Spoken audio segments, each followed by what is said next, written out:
यूं तो आपने इतिहास में ऐसी बहुत सारी घटनाएं सुनी होगी जो पुनर्जन्म या पूर्वजन्म की बात करती हो। लेकिन इस बीच आप एक ऐसी घटना से वंचित हो गए जिसने राष्ट्रपिता महात्मा गांधी जी को हैरान कर दिया था।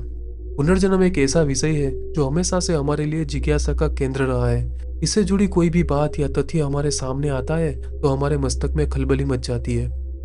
नमस्कार। आज के इस वीडियो में हम बात करने वाले हैं वर्ष 1926 दिल्ली के लाल रंग बहादुर माथुर के घर जन्म लेने वाली महिला शांति देवी के बारे में, जो कि पुनर्जन्म का विचित्र और बड़ा उदाहरण है। शांति देवी के अनुसार उनके पिछले जन्म में नाम लुगड़ी देवी था। शांति देवी की कहानी पर आने से पहले हमें समय में 2 दशक पीछे जाना होगा।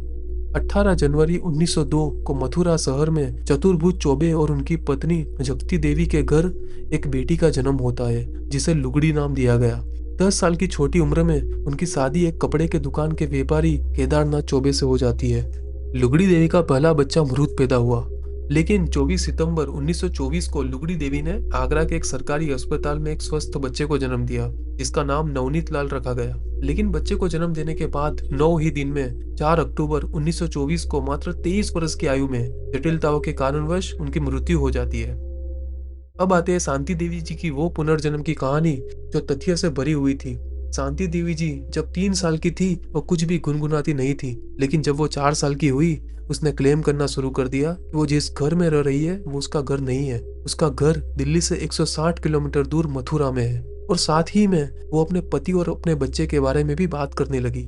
वो अपने पेरेंट्स को ये भी बताती कि उनके बच्चे के जन्म के 9 दिन बाद उनकी मृत्यु हो गई थी। वो अपने आप को चौबाइन बुलाती थी, मतलब चौबे जी की पत्नी। वो जब खाना खाती तो मथुरा के घर में जो अलग अलग स्वीट्स बनती उसके बारे में भी बात करती। साथ में अपने पति के बारे में भी बताती। उनकी मथुरा में कपड़े की दुकान है और उनके चेहरे के दाएं गाल पर मसा उनका गोरा रंग और वो चश्मा भी पहनते हैं। इस तरह की बातों ने उनके पेरेंट्स को चिंता में डाल दिया। उनके माता पिता अब ज्यादा चिंतित थे। जब वह 6 साल की हुई तो उनकी स्कूल के अध्यापक को ये सब बात पता चली तो उन्होंने मथुरा जाके सच जानने की कोशिश की। अब आप आश्चर्यचकित होंगे कि द्वारकाधीश मंदिर के सामने एक कपड़े की दुकान थी। केदारनाथ चौबे की पत्नी लुगड़ी देवी बच्चे के जन्म के 9 दिन बाद ही मर जाती है। ये जानने के बाद अध्यापक ने केदारनाथ चौबे और शांति देवी को मिलाने का निर्णय किया। लेकिन इसमें भी एक ट्विस्ट है। केदारनाथ चौबे मिलने के लिए जब आए तब उन्होंने अपने आप को उनके बड़े भाई के रूप में पेश किया, लेकिन शांति देवी ने पहचान लिया कि वो उनके पति केदारनाथ चौबे ही है। और न सिर्फ उनको, साथ में उनके बच्चे नवनीत लाल को भी पहचान लिया। शांति देवी ने चाइल्ड बर्थ से लेकर मृत्यु तक की सारी बातें बताई और साथ में उन्होंने वो सर्जरी के बारे में भी बताया जिनके थ्रू उन्होंने अपने बच्चे को जन्म दिया था।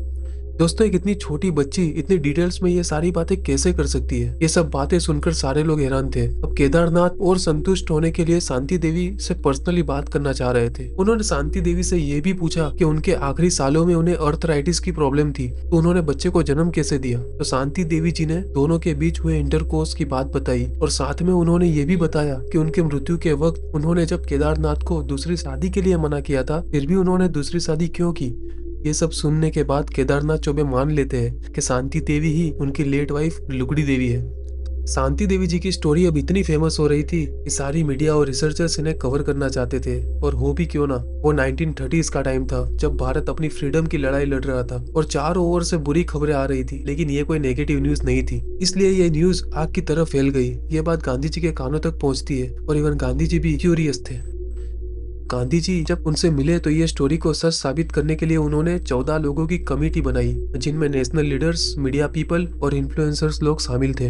अब ये नेशनल न्यूज बन चुकी थी और सारा देश इसे गौर से देख रहा था। अब ये 14 लोगों की कमेटी शांति देवी जी को लेकर 14 नवंबर 1934 को मथुरा गए।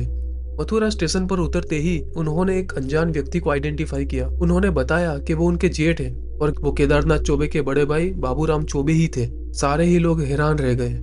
फिर उन्होंने एक टांगा ड्राइवर को अपनी मेमोरी से घर का रास्ता बताया और मथुरा शहर में जो चेंज हुआ था उन्होंने वो सब बातें भी बताई।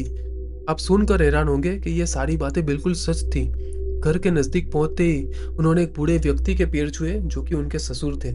अब ये कमेटी शांति देवी का टेस्ट लेने के लिए उनसे पूछा कि जाजरू कहाँ है, मतलब वॉशरूम, तो उन्होंने सही पॉइंट आउट किया। और साथ में ये भी पूछा कि कटोरा का क्या मतलब होता है, तो उन्होंने बताया कि कटोरा is one type of paratha. दोस्तों, ये कोई दो सामान्य शब्द नहीं थे। ये शब्द सिर्फ चौबे की फैमिलीज में बोला जाता था। क्या ये शॉकिंग नहीं है? उन्होंने सिर्फ इतनी बातें नहीं बताई, उन्होंने वो कुएं का भी जिक्र किया जिसमें वो स्नान करती थी, और सेकंड फ्लोर पर एक स्पॉट बताया जहां उन्होंने कुछ पैसे रखे थे। जब कमिटी ने वहां जांच की तो उन्होंने फ्लावर पॉट तो मिला, लेकिन फ्लावर पॉट के नीचे पैसे नहीं मिले।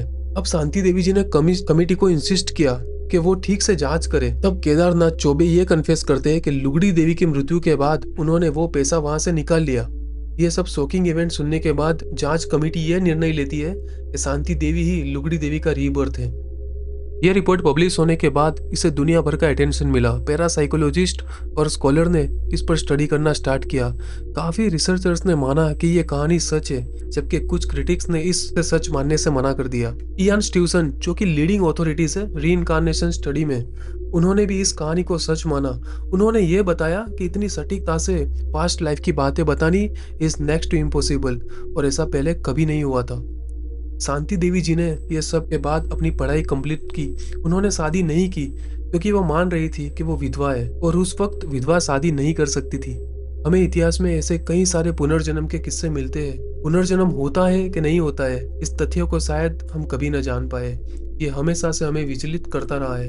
हम धर्म के आधार पर भी देखें तो एक और हिंदुइज्म और बौद्ध धर्म स्पष्ट रूप से मानते हैं कि पुनर्जन्म होता है, जहां दूसरी ओर इस्लाम और क्रिश्चियनिटी की बात करें तो वहां पुनर्जन्म पर वो यकीन नहीं करते हैं। दोस्तों, आपको शांति देवी जी की कहानी कैसी लगी? ये कहानी क्या आपको सच लगी? पुनर्जन्म के बारे में आपकी क्या राय है? कमेंट बॉक्स में हमें जरूर बताइए। इस चैनल पर आप नए हैं तो चैनल को सब्सक्राइब जरूर करें और जुड़े रहिए ऐसे ही कंटेंट के साथ। अब हमें विश्राम दीजिए, जल्दी मिलेंगे। नमस्कार।